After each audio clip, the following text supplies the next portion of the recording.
তো ফাইনালি বাংলাদেশে লঞ্চ হয়ে গেছে FZS 250 বাইকটি। এখন কথা হচ্ছে যে 4.5 লাখ টাকার মধ্যে এই বাইকটি নেওয়া আসলেই কি ঠিক হবে কিনা।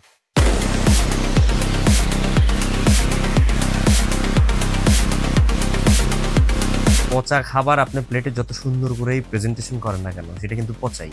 এই বাইকটা বাংলাদেশে আসছে, ইন্ডিয়াতে একদম ফ্লপ একটা বাইক। এখন বাইক অনুসারে প্রাইস লিমিট রাখতে হবে। তো দেখুন, বাংলাদেশের বর্তমান যে অবস্থা, ইয়ামাহা যা শুরু করছে, আমার কাছে মনে হয় যে ইয়ামাহার বাইকগুলোকে ইয়েস ইয়ামাহার জায়গায় নো ইয়ামাহা বলাটা অত্যন্ত গুরুত্বপূর্ণ হয়ে দাঁড়াইছে।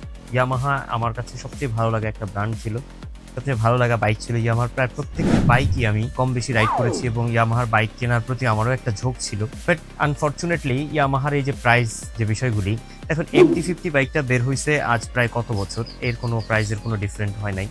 R15M, R15 ভার্সন 4 এগুলার প্রাইস আপ করা ছাড়া এগুলার প্রাইস কিন্তু কখনোই ডাউন করে নাই। বুঝলাম বাংলাদেশে ভ্যাট ট্যাক্স একটু বেশি যায়, সেই অনুপাতে বাংলাদেশে কত টাকা হওয়া উচিত ছিল বলেন? আমার মতে দাম যদি নির্ধারণ করতে হয় তাহলে আমি মনে করি FZS ভার্সন 2 এর দাম হওয়া উচিত ছিল 1.5 লাখ টাকা, ভার্সন 3 এর দাম হওয়া উচিত ছিল 2 লাখ, FZS ভার্সন 4 এর দাম 2 লাখ সামথিং, 2,40,50, অ্যান্ড দেন অন্য সেগমেন্টের বাইকগুলো এভাবে 3-3.5 এর মধ্যে রাখা উচিত ছিল। বাংলাদেশের মানুষ বাইক কেমনে কিনবে? 4.5 লক্ষ টাকায় যদি 250 হয়, তাহলে MT-03, R3 এই বাইকগুলো আসলে আপনি কি অ্যাফোর্ড করতে পারবেন বা আমরা কি অ্যাফোর্ড করতে পারবো? আমার কাছে ভালো লাগার মতো একটা জিনিস ভালো লাগছে, সেটা হচ্ছে যে এরা অফিসিয়ালি ক্লেম করছে 40 হচ্ছে যে মাইলেজ দিবে। যদি 250 একটি বাইকে 40 মাইলেজ দেয় তাহলে আমি মনে করি এটা একটা পজিটিভ দিক হইতে পারে। চলুন বাইকটির স্পেসিফিকেশন দেখে নিই। বাইকটির ওয়েট রাখা হয়েছে 153 কেজি। বাইকটিতে মাল্টিফাংশনাল নেগেটিভ LCD ব্যবহার করেছে, যেটি অনেক পুরাতন।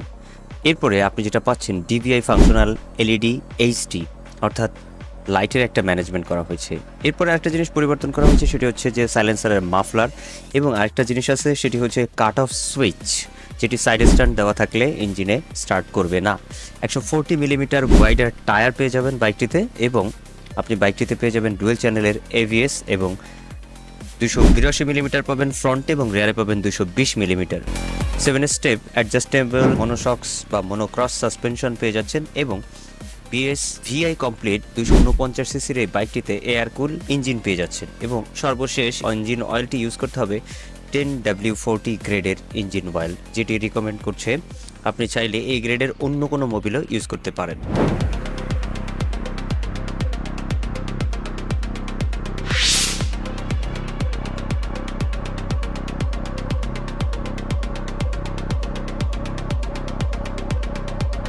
প্রশ্ন থেকে যায় বাইকটি নিয়ে যদি লংয়ে যাওয়া হয় বা সিটি রাইড করা হয়, সেক্ষেত্রে পারফরমেন্স আপনি কেমন পাবেন।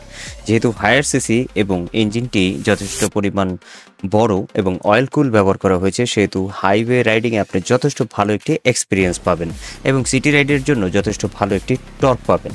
ইয়ামাহার প্রত্যেকটি বাইক, বিশেষ করে এই সেগমেন্টের প্রত্যেকটি বাইকে যথেষ্ট ভালো কোয়ালিটি টাইপ ব্রেকিং সিস্টেম পেয়ে যাবেন, এবং যেহেতু বাইকটির হেডলাইট একটু সংস্করণ করা হয়েছে, অর্থাৎ LED ইউজ করা হয়েছে, সেক্ষেত্রে বাইকটির রাতের ভিজিবিলিটিটাও আপনি যথেষ্ট ভালো পাবেন।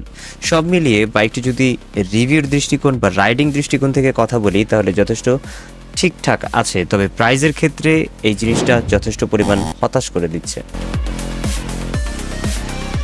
অ্যাজ কম্পেয়ার টু এই একই কনফিগারেশনে বাট এর থেকে কম দামে কী কী বাইক পাওয়া যায়, চলুন দেখে নেওয়া যাক।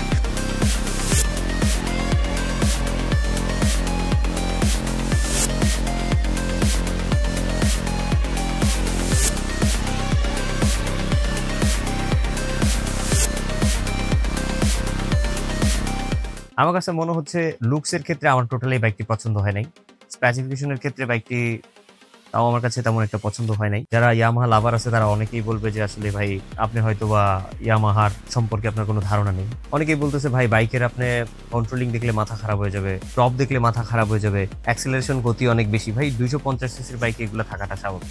তারপরে অনেকেই আছে যাদের কাছে প্রচুর পয়সা আছে, তারা হয়তো এই বাইকটা নিবে, কিন্তু আমি এটার পক্ষপাতিত্ব করছি না। আমি বলতে চাই যারা বাইকার আছেন তাদের উচিত যে এই ইয়ামাহা সিরিজের যে বাইকগুলো, এগুলোকে কিছুদিনের জন্য বয়কট করা উচিত। তাদের বোঝানো উচিত যে আসলে বাইকগুলোর প্রাইস এক্সট্রার থেকেও অনেক বেশি এক্সট্রা হয়ে যাচ্ছে।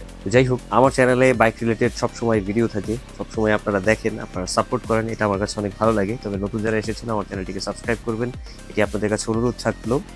ইনশাল্লাহ আশা করছি নতুন আরও অনেক ভিডিও নিয়ে আসবো আপনাদের মাঝে, এবং আপনাদের আশা করি ভালো লাগবে। তো সে পর্যন্ত সবাই ভালো থাকবেন, সুস্থ থাকবেন। আল্লাহ হাফেজ।